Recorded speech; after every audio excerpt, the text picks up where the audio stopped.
Assalamualaikum warahmatullahi wabarakatuh. Selamat siang dan salam sejahtera untuk kita semua.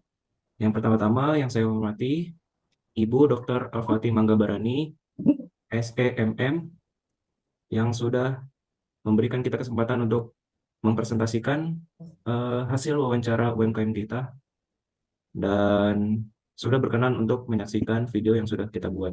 Hari ini, hari Jumat, tanggal 20 Desember 2024, kami ingin mempresentasikan tentang analisis Auralis Event Management yang sudah kita buat. Tanpa berlama-lama lagi, mari kita mulai. Oke, semuanya perkenalkan, nama saya Naila Rahmaulia dengan NIM akhir 163.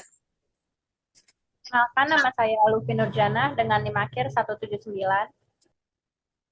Perkenalkan, nama saya Akila Fazlait Mulia dengan NIM akhir 189. Perkenalkan, nama saya Michael Goki Frederico Siahaloho dengan NIM akhir 195. Perkenalkan, nama saya Arsa Umar Rasanto dengan NIM akhir 196. Perkenalkan, saya Devina Ananda Putri dengan NIM akhir 197. Perkenalkan, nama saya Jason Presis Anthony dengan NIM akhir 199. Oke, jadi itu anggota-anggota kami. Selanjutnya, berikut adalah dokumentasi saat UAS dan saat kami melakukan wawancara. Di sini ada daftar isi. Yang pertama, pendahuluan yang akan dijelaskan oleh Michael Goki. Yang kedua, company profile yang akan dijelaskan oleh saya sendiri. Yang ketiga, ada analisis aspek manajemen yang akan dijelaskan oleh saya dan Luffy. Yang keempat adalah analisis aspek bisnis yang akan dijelaskan oleh Jason dan Akila. Yang kelima, rekomendasi strategi Naila Rahma yang dijelaskan oleh Naila Rahma Aulia. Yang terakhir, kesimpulan dan saran akan dijelaskan oleh Devina Ananda. Michael Goki, silakan dijelaskan. Baik, di bagian pendahuluan terbagi menjadi 5, yaitu apa itu UMKM, kemudian alasan kami memilih UMKM ini, tujuan dari proyek kami, metode yang kami gunakan, dan harapan dari dilakukannya proyek kami. Yang pertama, apa itu UMKM? UMKM itu adalah usaha mikro, kecil, dan menengah, yang merupakan kategori usaha yang dikelola oleh individu atau kelompok dengan skala usaha yang relatif kecil, baik dari segi modal, tenaga kerja, maupun omset. Lebih jelasnya, UMKM ini eh, terbagi dalam besaran omset dan modalnya itu, mulai dari yang kecil, yaitu dengan aset tidak lebih dari 50 juta dan omsetnya itu tidak lebih dari 300 juta. Kemudian menengah dengan asetnya itu 50 hingga 500 juta dan dengan omset tahunannya itu 300 sampai dengan 2,5 miliar. Dan terakhir adalah menengah, yaitu aset antara 500 juta hingga 10 miliar dengan omset tahunan 2,5 sampai dengan 50 miliar. Lalu kenapa kami memilih UMKM dengan bernama Auralis ini? Karena Auralis ini merupakan UMKM yang bergerak di bidang jasa, di mana mereka bergantung kepada acara-acara yang akan dilakukan oleh pihak-pihak lain. Nah, kami memilih UMKM ini karena UMKM ini sudah bertahan lebih dari 2 tahun dan juga pada saat pandemi COVID mereka juga tetap bisa bertahan. Kemudian tujuan proyek kami adalah kami akan menganalisis dan mengidentifikasi peluang dan ancaman yang dihadapi oleh usaha Auralis ini, baik dari sisi internal maupun eksternal. Dari sisi internal, perlu dilakukan evaluasi terhadap kekuatan dan kelemahan perusahaan, termasuk kualitas jasa, manajemen operasional, dan strategi pemasaran yang selama ini diterapkan. Dari sisi eksternal, yaitu memahami tren-tren yang sedang ramai, keinginan konsumen, dan juga pengaruh kompetitor yang semakin kompetitif. Pendekatan yang akan kami lakukan dalam proyek ini adalah analisis SWOT, Strength, Weakness, Opportunity and Threats, studi literatur, dan wawancara dengan pemilik usaha. Kemudian harapan dari dilakukannya proyek ini memberikan kontribusi pengembangan ekonomi masyarakat melalui peningkatan daya saing sektor usaha kecil dan menengah. Oke, selanjutnya di sini ada company profile, latar belakang, visi dan misi, serta produk yang ditawarkan oleh Auralis. Pertama-tama, company profile. Auralis adalah sebuah tim event organizer yang lahir dari passion setiap anggotanya terhadap dunia event management. Tim ini terdiri dari individu-individu yang sebelumnya memiliki latar belakang sebagai pekerja kantoran, tapi secara aktif dan konsisten terlibat dalam penyelenggaraan berbagai acara. Dengan pengalaman tersebut, mereka memutuskan untuk menyalurkan keahlian mereka secara profesional melalui Auralis. Lalu selanjutnya ada visi misi. Visi misi dari Auralis. Yang pertama kita mulai dari visi dulu. Visi Auralis adalah menjadi penyedia layanan event organizer yang eksepsional serta memberi hasil yang excellent bagi setiap kliennya. Jadi, mereka percaya bahwa setiap acara adalah kesempatan untuk menciptakan pengalaman yang tak hanya memenuhi ekspektasi klien, tapi juga melampauinya. Untuk mencapai visi ini, mereka mengambil kombinasi pengalaman bertahun-tahun di industri, inovasi dalam perencanaan, dan perhatian terhadap detail di setiap tahap. Yang kedua ada misi. Misi dari Auralis itu berusaha memahami kebutuhan untuk setiap klien dan memastikan bahwa setiap program yang dirancang secara kreatif dan dijalankan dengan profesionalisme. Dengan pendekatan ini, Auralis tidak hanya menciptakan acara yang berjalan lancar, tapi berkesan kepada klien ya, dan komitmen mereka terhadap keunggulan inilah yang mendorong analisis untuk terus berkembang sebagai mitra terpercaya dalam dunia event management. Selanjutnya ada latar belakang. Seperti yang sudah dijelaskan tadi, Auralis didirikan oleh sekelompok orang profesional yang memiliki pengalaman di dalam event management. Mereka sudah memiliki pengalaman minimal 12 tahun hingga 15 tahun dalam menangani berbagai proyek dan event di sektor korporat. Dengan latar belakang ini, tim Auralis percaya dan memberanikan diri untuk mengambil langkah berani dan menggabungkan keahlian mereka untuk membangun sebuah event organizer yang profesional. Selanjutnya adalah produk.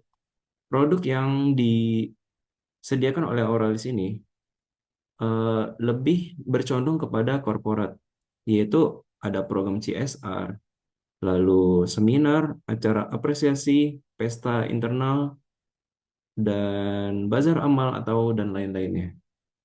Lanjut. Selanjutnya adalah analisis aspek manajemen yang akan dijelaskan oleh saya sendiri dan Luffy. Oke, di sini ada struktur organisasi. Auralis juga memiliki struktur organisasi yang cukup baik dan terstruktur. Yang pertama di sini ada komisaris dan presiden direktur. Sebagai badan usaha berbentuk perseroan terbatas, Auralis memiliki komisaris dan presiden direktur yang berperan dalam mengawasi jalannya perusahaan dan menentukan arah strategi yang dapat diambil agar berjalan dengan lancar. Yang kedua di sini ada divisi marketing. Sama seperti perusahaan-perusahaan lainnya, EO ini juga memiliki divisi marketing yang berguna untuk mempromosikan layanan, menjalin hubungan dengan klien, dan mengelola komunikasi eksternal. Mereka memastikan Auralis tetap relevan dan kompetitif di industri event management yang sangat ketat saat ini. Yang ketiga adalah event crew atau tim pelaksanaan acara. Di sini Auralis memperkerjakan tim yang beragam sesuai dengan kebutuhan setiap event. Di sini ada operasional, runner, dan direktur proyek dan koordinator acara. Direktur proyek dan koordinator acara di sini memimpin dan mengawasi seluruh rangkaian acara dari perencanaan hingga pelaksanaan. Yang kedua ada tim operasional, yaitu bertanggung jawab atas detail teknis dan logistik acara, termasuk persiapan lokasi, perlengkapan, dan dekorasi. Yang ketiga di sini ada runner, mendukung operasional acara dengan tugas-tugas ringan tetapi penting, seperti koordinasi antar tim, penyelesaian kebutuhan mendadak, dan lain-lain. Yang keempat di sini ada tenaga outsourcing. Jadi IO ini tidak hanya mengandalkan internal aja anggota-anggotanya, tapi juga sebagian besar anggota event crew, terutama posisi operasional dan runner, berasal dari outsourcing atau dari luar industri yang sama. Hal ini memungkinkan Auralis untuk bekerja dengan tim yang berpengalaman dan terampil sesuai kebutuhan acara. Yang terakhir di sini adalah divisi keuangan. Bagian ini mengelola keuangan perusahaan, termasuk anggaran proyek, pengeluaran operasional, dan pelaporan keuangan. Keberadaan divisi ini memastikan transparansi dan efisiensi dalam pengelolaan dana. Selanjutnya, dalam fungsi manajemen, yang pertama itu ada perencanaan. Jadi, setiap karyawan Auralis ini harus mengerti mengenai visi dan misi dari perusahaan tersebut agar dapat mencapai tujuan bersama. Lalu, set layanan yang ingin difokuskan lebih ke arah mana? Auralis sendiri ini ingin membesarkan layanan event mall bazar dan juga corporate. Alasannya sendiri karena lebih menjanjikan, perencanaan yang lebih mudah dibuat, dan juga banyak peminatnya. Kemudian, set perkiraan budgetnya. Contohnya, saat Auralis ingin membuat event mall bazar, mereka ini membuat perkiraan budget dalam periode 1 tahun ke depan, yang berisi berapa layanan yang akan dilayani dan juga seberapa banyak budgetnya. Diadakan seleksi pemberian layanan kepada yang memiliki potensi untuk mengambil slot event ini, karena beberapa ada yang memiliki bad record. Bad record ini seperti sulit melakukan pelunasan dan juga sulit diajak kerjasama. Dan setelah itu, semuanya perencanaan dibuat, diadakan evaluasi untuk mengetahui kekurangan apa saja saat ini, dan juga agar dapat dijadikan pelajaran untuk kedepannya. Yang kedua ini ada pengorganisasian. Auralis melakukan pembagian tugas kepada karyawan berdasarkan keahliannya masing-masing, supaya setiap karyawannya ini fokusnya lebih terarah, sehingga pekerjaannya dapat selesai dengan efektif. Lalu adanya pemisahan tugas berbasis konsep, karena setiap klien ini pasti memiliki konsep, harga, dan juga eksekusi yang berbeda-beda ya. Dikhususkan untuk memegang konsep agar tidak terjadi overlapping. Dan koordinasi antar bagian juga sangat penting agar semuanya dapat menyelaraskan tujuan, menghindarkan konflik, dan juga meminimalisir terjadinya kesalahpahaman. Next. Nah, yang ketiga ini saat pelaksanaannya. Jadi setelah Auralis memenangkan suatu tender, mereka langsung membuat timeline secara detail yang berisi tugas setiap karyawan secara rinci, tanggal deadline, dan juga tanggal pelaksanaannya. Sehingga setiap karyawan ini dapat lebih memahami tugasnya masing-masing dan meminimalisir terjadinya kesalahan. Lalu, diadakan rapat mingguan untuk mengetahui progresnya sudah sampai mana. Nah, disinilah tempat untuk melaporkan perkembangan pekerjaan, identifikasi masalah, dan juga evaluasi strategi. Nah, yang ketiga ini dilakukan penyelarasan agar setiap progres setiap tim atau individu ini berada di tingkatan yang sama. Tidak ada yang tertinggal gitu. Nah, apabila ada kendala, dapat diatasi secara bersama-sama untuk mencapai goals yang dituju. Dan yang terakhir, saat di pengawasannya itu, Auralis melakukan rapat mingguan untuk memonitor sudah sejauh mana kemajuannya. Apakah ada kemajuan atau malah ada yang tertunda. Nah, kalau ada yang tertunda, maka akan dilakukan pemecahan masalah bersama-sama. Nah, yang terakhir ini setelah semua rangkaian acara terlaksana, biasanya akan diadakan rapat evaluasi untuk mengetahui apakah ada suatu hal yang di luar perkiraan. Contohnya seperti melihat apakah acara ini menghasilkan keuntungan atau malah over budget. Next. Lalu di sini sumber daya manusianya, dalam tahap rekrutmen ini, Auralis mencari tenaga outsourcing yang memiliki kriteria seperti ketelitian dan juga detail saat mengerjakan tugas. Karena kesalahan kecil ini dapat berpengaruh besar pada hasil acara. Yang kedua itu dapat multitasking untuk berjaga-jaga apabila ada hal di luar perkiraan saat melaksanakan event. Yang ketiga, bisa bekerja di bawah tekanan. Karena saat mengerjakan event organizer ini kan pasti ada tenggat waktu yang ketat dan juga tuntutan yang tinggi. Yang keempat itu memiliki kriteria kreatif yang tinggi. Apalagi kalau ditempatkan di posisi memegang konsep gitu ya. Nah, yang terakhir ini melihat apakah ada pengalaman yang sesuai dengan posisi yang dilamar. Nah, kalau misalnya nggak ada pengalaman, akan ditempatkan di posisi yang tidak begitu krusial. Selanjutnya, yang kedua ini pelatihannya ya. Jadi Auralis itu tidak memberikan pelatihan yang secara spesifik, mereka lebih ke memotivasi karyawan untuk mengikuti free training, agar mereka mendapatkan pengetahuan dan juga keterampilan baru, sehingga mereka tidak akan ketinggalan zaman. Dan dalam pengembangan SDM ini, Auralis melakukan karyawan untuk mengikuti seminar, exhibition, atau event lainnya untuk mendapatkan pemahaman baru dari teknologi dan juga inovasi yang dipakai oleh penyelenggara acara. Melihat dari kreativitasnya, apa yang saat ini sedang hype, atau apa ada hal baru yang mereka pakai. Nah, dari situlah bisa mendapatkan ide-ide baru dengan memodifikasinya. Selanjutnya, Baik, kami lanjut dengan analisis aspek bisnis. Next slide. Yaitu SWOT atau Strength, Weakness, Opportunity, and Strength. Yang pertama itu Strength. Ada beberapa dari strength dalam bisnis ini, yaitu yang pertama jaringan vendor yang andal, hubungan baik dengan vendor premium seperti dekorasi, catering, dan entertainment.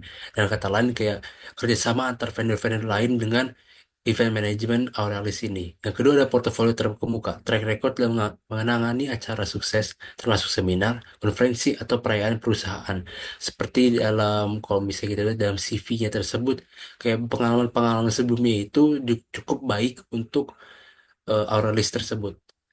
Lalu yang ketiga ada tim profesional, karyawan dengan kemampuan komunikasi dan manajemen proyek yang solid, dan kata lain kerjasama timnya itu sangat baik karena mereka tersebut sudah sudah cukup mengenal satu sama lain, mengakibatkan untuk kerjasama mereka semakin bagus. Lalu yang kedua ada weakness. Yang pertama itu adalah ketergantungan pada klien besar. Jika sebagian besar pendapatan berasal dari segelintir klien, risiko finansial meningkat karena seperti kami bilang, eh, Auralis ini adalah korporat, termasuk korporat, dan mereka lebih mengutamakan event-event korporat. Dan kata lain, event-event besar membuat mereka itu bergantung pada mereka, pada klien-klien besar tersebut. Lalu yang kedua ada keterbatasan sumber daya. Jumlah staf atau peralatan mungkin terbatas untuk menangani beberapa acara besar sekaligus. Nah, event manajemen Auralis ini tidak memiliki banyak staf, namun cukup untuk melakukan tugas-tugas mereka karena mayoritas mereka adalah multitasking, dan juga karena keterbatasan staf tersebut, mereka juga tidak tidak bisa menangani banyak acara sekaligus, melainkan satu persatu. Lalu kita lanjut dengan opportunity, yaitu ada pertumbuhan acara korporat, meningkatnya kebutuhan perusahaan untuk acara, peluncuran produk, konferensi, atau team building. Lalu kedua ada acara hybrid dan teknologi baru, peluang untuk memimpin di pasar acara virtual dan hybrid dengan teknologi terkini. Seperti tadi bilang, mereka masih survive dalam COVID tersebut karena setelah tidak juga hanya dalam acara onsite, tapi mereka juga melakukan acara online juga. Lalu lanjut kemitraan strategis, kolaborasi dengan perusahaan teknologi, venue premium, atau organisasi internasional. Itu dia kerjasama itu tidak hanya pada hal-hal yang jasa juga, tapi melainkan juga barang-barang, produk-produk teknologi yang bisa digunakan untuk memperbagus dalam event-event tersebut. Lalu terakhir yaitu ada threat, itu kompetisi di pasar korporat. Banyak IO besar lainnya yang menawarkan layanan serupa dengan harga kompetitif. Ya, di semua usaha pasti ada kompetitifnya juga. Namun untuk untuk Auralis ini cukup cukup berat karena banyak juga IO-IO lain atau event management lain, event organizer lain juga mau untuk klien-klien besar, klien-klien seperti pasar korporat tersebut. Lalu lanjut dengan ketergantungan ekonomi makro. Krisis ekonomi global dapat mempengaruhi anggaran klien untuk acara besar. Seperti tadi juga dibilang, karena seperti masa COVID tersebut, anggaran-anggaran tersebut kan ter menjadi minim untuk budgetnya. Dengan kata lain, jadi susah untuk memaintain hal-hal tersebut. Lanjut yang terakhir adalah perubahan tren. Preferensi klien yang cepat berubah dalam konsep acara. Semua klien pasti memiliki referensi yang beda-beda. Ada yang mau yang seperti minimalis, ada yang mau juga heboh. Nah, itu sebagai sebuah event manajemen harus fleksibel dan bisa mengikuti sesuai apa yang klien mau. Next. Oke, next ini dari kondisi pasar dan pesaingnya nih. Karena industri event organizer yang semakin berkembang pesat itu menciptakan landscape persaingan yang semakin ketat. Nah, banyaknya pelaku usaha di bidang ini membuat pelanggan memiliki lebih banyak pilihan, sehingga mereka cenderung menjadi lebih selektif dalam menentukan penyedia jasa yang sesuai dengan kebutuhan dan ekspektasi mereka. Akibatnya, perusahaan di sektor ini harus mampu menawarkan nilai tambah yang berbeda untuk menarik perhatian pelanggan. Kompetisi yang intens juga mempengaruhi struktur harga di pasar, di mana perusahaan berlomba-lomba menawarkan harga yang lebih kompetitif untuk menarik klien. Kondisi ini pada akhirnya dapat menyebabkan penurunan margin keuntungan, terutama bagi perusahaan yang tidak mampu berinovasi atau menghadirkan layanan berkualitas tinggi yang mampu membedakan mereka dari pesaing. Meskipun demikian, keberadaan event organizer juga membuka peluang untuk menjalin kolaborasi yang strategis nih. Dengan bekerja sama, perusahaan dapat berbagi sumber daya, saling melengkapi keahlian, dan menciptakan sinergi yang memungkinkan penyelenggaraan acara yang lebih besar, kompleks, dan berdampak signifikan. Selain itu, kolaborasi ini juga dapat membantu perusahaan memperluas jaringan, meningkatkan efisiensi operasional, dan memberikan pengalaman yang lebih baik kepada pelanggan. Dalam konteks ini, kemampuan untuk bersaing sekaligus berkolaborasi menjadi strategi yang penting untuk mencapai keberlanjutan dan pertumbuhan di industri event organizer. Next slide. Nah, di sini kita akan membahas peluang dan tantangan yang dihadapi perusahaannya. Yang pertama itu dari peluangnya, itu prospek bisnis perusahaan yang bergerak di bidang event organizer ini, terutama yang menangani acara berskala internasional nih, memiliki potensi yang sangat menjanjikan. Hal ini diperkuat oleh fakta bahwa Indonesia semakin aktif menjadi tuan rumah berbagai event internasional, baik dalam bidang budaya, olahraga, maupun konferensi global. Keaktifan Indonesia dalam menggelar acara-acara ini menciptakan peluang besar nih bagi perusahaan untuk terus berkembang. Dalam mendukung tren pasar yang terus berubah, CEO perusahaan telah mengambil langkah inovatif dengan menciptakan alur kerja yang mengikuti perkembangan kebutuhan pasar, termasuk dalam hal teknologi, pengalaman pelanggan, dan kolaborasi global. Strategi ini tidak hanya memastikan keberlanjutan bisnis, tapi juga memberikan keunggulan kompetitif yang signifikan. Namun, untuk mengoptimalkan peluang tersebut, diperlukan sumber daya manusia nih, SDM, yang memiliki kemampuan unggul termasuk keahlian dalam merancang konsep yang menarik dan kreativitas yang tinggi dalam menghadirkan ide-ide segar. Kecakapan SDM ini menjadi elemen yang krusial nih, karena pengelolaan event berskala internasional tidak hanya menuntut presisi operasional, tetapi juga inovasi yang mampu memberikan nilai tambah bagi para klien. Di sisi lain, tantangan besarnya yang dihadapi perusahaan ini adalah situasi politik yang dinamis. Perubahan kebijakan, baik di tingkat nasional maupun internasional, dapat memengaruhi kelancaran operasional dan strategi perusahaan. Nah, karena untuk itu dibutuhkan fleksibilitas dan kemampuan adaptasi yang tinggi dalam merespon perubahan tersebut. Dengan mengelola peluang dan tantangan secara efektif, perusahaan dapat terus memperkuat posisinya sebagai pemain utama di industri event manajemen internasional. Oke, seperti yang sudah dijelaskan oleh Jason sebelumnya, terdapat beberapa tantangan yang dihadapi oleh perusahaan Auralis. Nah, di sini kita sudah menyiapkan beberapa rekomendasi strategi yang dapat dilakukan untuk menghadapi tantangan tersebut. Yang pertama, ada fokus pada diferensiasi dengan inovasi acara. Dengan inovasi acara, kita dapat meningkatkan daya tarik dan juga reputasi perusahaan sehingga meningkatkan royalitas dari pelanggan. Cara mengimplementasikannya yang pertama, mengembangkan konsep acara yang unik. Kita dapat menggunakan konsep seperti tema futuristik. Tema futuristik ini adalah tema yang mengusung masa depan, modern, dan tidak biasa. Kita dapat menggunakan AR atau VR untuk merealisasikannya. Atau juga kita bisa menggunakan tema sustainable event yang menggunakan elemen ramah lingkungan. Jadi kita dapat menciptakan event namun tetap memperhatikan dampaknya terhadap lingkungan. Yang kedua, melakukan survei kepada klien korporat. Ini bertujuan untuk mengetahui kebutuhan dan juga preferensi dan juga ekspektasi mereka yang belum terpenuhi oleh kompetitor. Yang ketiga, mengembangkan showcase atau demo kecil. Di sini kita dapat memamerkan keunggulan dari inovasi acara kita kepada klien yang berpotensial. Kita dapat melakukannya melalui media sosial atau juga dalam proposal. Oke, strategi yang kedua adalah diversifikasi layanan dengan paket fleksibel. Nah, dengan ini kita bisa menjangkau semua segmen pasar sehingga dapat meningkatkan pendapatan. Cara mengimplementasikannya yang pertama merancang paket acara berjenjang seperti low, medium, dan juga premium. Dengan ini kita dapat menyesuaikan budget dengan klien. Nah, untuk paket low ini berisi fitur dasar seperti venue, makanan, dan juga dekorasi sederhana. Sedangkan di paket medium kita tambahkan elemen kreatif seperti entertainment atau juga audiovisual sederhana.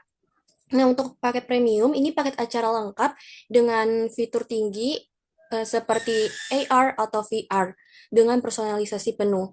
Yang kedua, menawarkan layanan inti dengan opsi tambahan seperti paket sederhana untuk acara kecil namun tetap profesional.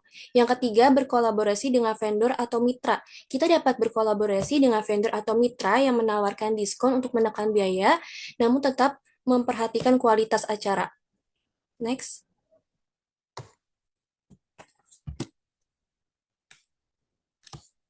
Nah, strategi yang terakhir adalah membangun tim riset tren acara. Dengan ini kita bisa mengetahui perkembangan dari tren sehingga nggak ketinggalan zaman. Cara mengimplementasikannya yang pertama, membentuk tim kecil. Tim kecil ini bertugas untuk memantau tren di industri event, bisa melalui platform seperti Pinterest, Instagram, dan juga laporan industri.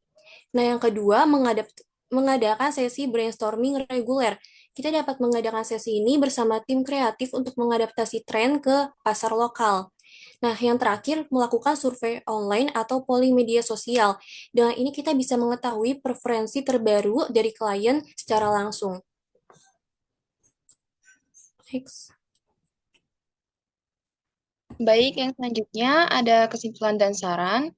Untuk kesimpulannya sendiri, Auralis sebagai UMKM yang bergerak di bidang jasa event management ini telah berhasil mempertahankan eksistensinya meskipun telah menghadapi berbagai tantangan seperti yang sudah disebutkan tadi di awal, ada COVID-19 dan juga persaingan di industrinya sendiri dengan menggunakan strategi yang berfokus pada inovasi, diferensiasi, dan profesionalisme sehingga Auralis ini mampu menawarkan layanan yang berkualitas dan juga memenuhi kebutuhan beragam segmen pasar.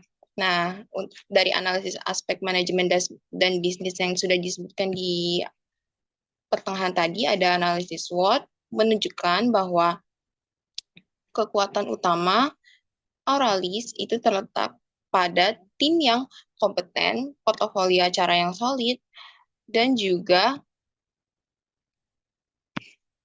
hubungan yang baik dengan vendor. Nah, di sisi lain juga ada kelemahan atau weakness-nya, yaitu seperti ketergantungan pada klien yang besar dan juga keterbatasan sumber daya atau propertinya. Nah, untuk sarannya sendiri, agar terus berkembang, Auralis perlu meningkatkan daya saingnya dengan cara yang sudah dijelaskan oleh Naila tadi, ada peningkatan konsep acara yang kreatif dan inovatif seperti menggunakan teknologi modern, AR dan VR, dan juga lalu ada diversifikasi layanan melalui penawaran paket fleksibel yang dapat menyesuaikan dengan berbagai kebutuhan dan anggaran klien. Lalu selanjutnya ada Auralis bisa membentuk tim riset yang fokus mempelajari tren industri sehingga layanannya bisa tetap relevan dengan perubahan preferensi konsumen. Dan yang terakhir, Auralis bisa menjalin kolaborasi strategis dengan mitra seperti vendor dan penyedia teknologi yang dapat membantu menjaga efisiensi biaya dan juga meningkatkan kualitas layanan.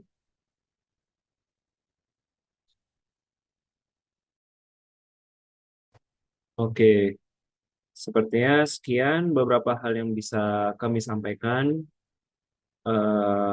Mohon maaf sebesar-besarnya jika ada tutur kata yang salah dan kurang berkenan. Dengan ini presentasi saya tutup.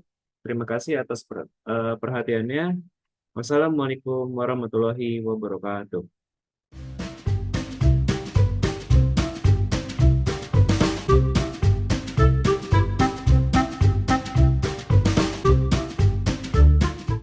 Nama saya Buti. Mungkin bisa dijelaskan seperti kayak namanya dan juga terbelakang terbentuknya usaha ini, apakah ada inspirasi atau motivasi khusus di balik pendiriannya?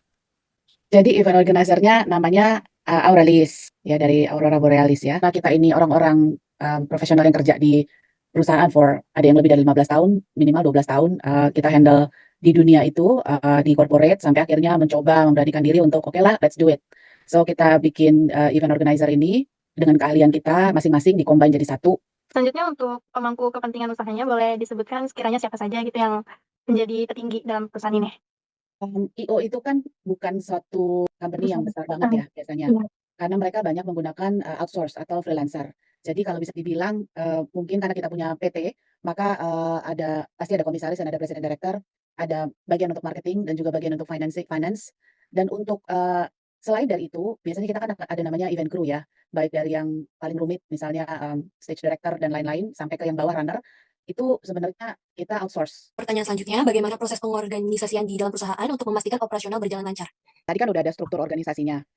Ketika kita masuk dalam satu project, maka itu juga dibagi role-nya masing-masing. Dari role itu kita make sure jadi ada yang khusus handling konsep. Karena beda klien, beda konsep. Bagaimana sistem pengawasan atau monitoring yang diterapkan untuk memastikan pencapaian target perusahaan? We do weekly meeting. Itu tadi untuk memonitor dan mengawasi sudah sejauh mana kita berjalan. Apakah ada delay, apakah justru kita advance gitu kan. Apakah ada masalah, itu semua justru disitulah pengawasannya. Dan biasanya sesudah eventnya ini berlangsung, kita mengadakan meeting evaluation. Encourage mereka untuk attend exhibition atau events. Karena banyak event yang kalau kita attend, kita bisa dapat informasi teknologi terbaru apa yang mereka lakukan. Creativity apa yang saat ini sedang hype atau ini kayaknya bagus nih untuk jenis klien yang seperti ini. Nah, itu kita belajar dari situ untuk teknologi dan inovasinya.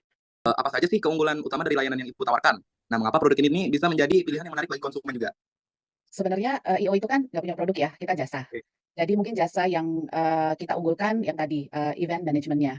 Karena kita punya brand dan event management, tapi event management sepertinya lebih dicari orang karena kalau brand mereka lebih banyak lebih ke brand awareness, which is ujung-ujungnya balik lagi ke event. Apa peluang atau prospek usaha yang bisa diperoleh dari layanan jasa ini? Dan apakah ada tren pasar atau kebutuhan yang bisa dimanfaatkan? Prospek usahanya sebenarnya IO itu bagus ya, kalau serius dijalanin sih. Karena bukan hanya menghandle event-event corporate yang tadi saya bilang, tapi sebenarnya prospeknya adalah menghandle event yang sifatnya international event, atau kita bisa mungkin dengar sekarang adalah concert. Terima kasih atas waktunya yang telah Ibu beri kepada kami. Cukup begitu, sekian dan terima kasih. Oke, terima kasih, sama-sama. Sukses Oke. ya produknya. Terima kasih Ya, terima kasih, Bu. Bu. Terima kasih Ibu atas bantuannya.